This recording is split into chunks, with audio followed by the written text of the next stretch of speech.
Welcome back at 6:52. Time for your morning news now. A Minnesota judge has granted a change of venue for Adam Cravel's murder case, moving it out of Winona County. A defense survey found 74% of respondents had formed an opinion on the case because of news coverage, with nearly all believing Cravel was guilty. Therefore, the judge ruled a fair trial in Winona County would be unlikely. The judge denied motions to dismiss the first-degree murder charge and suppress Cravel's statements to police. The court will now determine the case's next location. Authorities are building a case against Zachary Fritz, a La Crosse man accused of killing his wife, Ellen. Deputies say they found her dead in the couple's Shelby home with 50 sharp force injuries and 4 bite wounds. Fritz being held on a $1 million cash bond. The 4-year-old daughter is staying with her paternal grandfather. The Wisconsin Supreme Court has kept a lower court's ruling banning the use of mobile voting sites in the upcoming presidential election. In 2022, Racine allowed ballots to be cast in a van that traveled around the city. The court also ruled municipalities can use the same method used since 2016 to determine where to locate early voting sites. This is for the upcoming August primary and the November election. The U.S. House of Representatives voting to hold Attorney General Merrick Garland in contempt of Congress. House Republicans cite Garland's refusal to turn over audio recordings of President Joe Biden's interviews with former special counsel Robert Hur while he investigated the president's handling of classified material. He did not end up charging him. The report now goes to the U.S. Attorney to bring before a grand jury, but the Justice Department will also make its own decision about prosecuting. The Crawford County Sheriff's Office is warning about a phone scam. An unknown man reportedly calling random residents, identifying himself as Sergeant John Walker with the Sheriff's Office, and telling people they have warrants out for their arrest. He's calling from those numbers on your screen. The Sheriff's Office telling residents to warn their loved ones about the scam and never give out any personal information over the phone. The U.S. and Ukraine are expected to sign a bilateral security pact on the sidelines of the G7 summit in Italy today.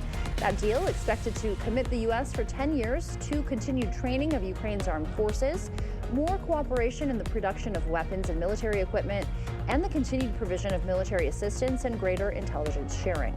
The sources said the pledge is expected to be an executive agreement, something that is less formal than a treaty and not necessarily binding for future presidents. A La Crosse organization has developed a toolkit to emphasize the importance of safe public spaces. The group SPACE, or Safer Play Spaces and Community Environments, has been researching the effects of toxic materials used in playground construction. UW La Crosse chemistry labs found those rubber chips made of recycled tires in local playgrounds contain significant amounts of lead. So we're hoping that this toolkit can really be used in other communities so that they don't have to go through all these steps and take 4 years to get where we have come. Their studies also reveal when heated, those chips release the same toxic materials into the environment. Their program has already helped 3 playgrounds make the change, and more are to come this summer. Sunshine and blue sky to start today. Watching another batch of showers, though, exiting South Dakota into far southwestern Minnesota. This could clip parts of our area towards lunchtime and into the afternoon. Current temperatures in the 60s for most. We will see highs today in the upper 70s to lower 80s. Again, a mix of sun and clouds with that chance of showers. Dry tomorrow, 82. Chance of scattered showers and thunderstorms. Not all-day washouts on Saturday and Father's Day Sunday. 70s for highs on Saturday. Highs well into the 80s for Dad on Sunday. All right, Bill, thank you. Well, the Blue Angels won't be the only aircraft landing in La Crosse for the annual Airfest. Fat Albert, the Blue Angels C-130 support plane, arrived with the rest of the Blue Angels yesterday. It's one of the aircraft used to transport the pilots' personal equipment between show sites. The Deke Slayton Airfest is this weekend. You can buy tickets on the Airfest website. We have that link for you on our website.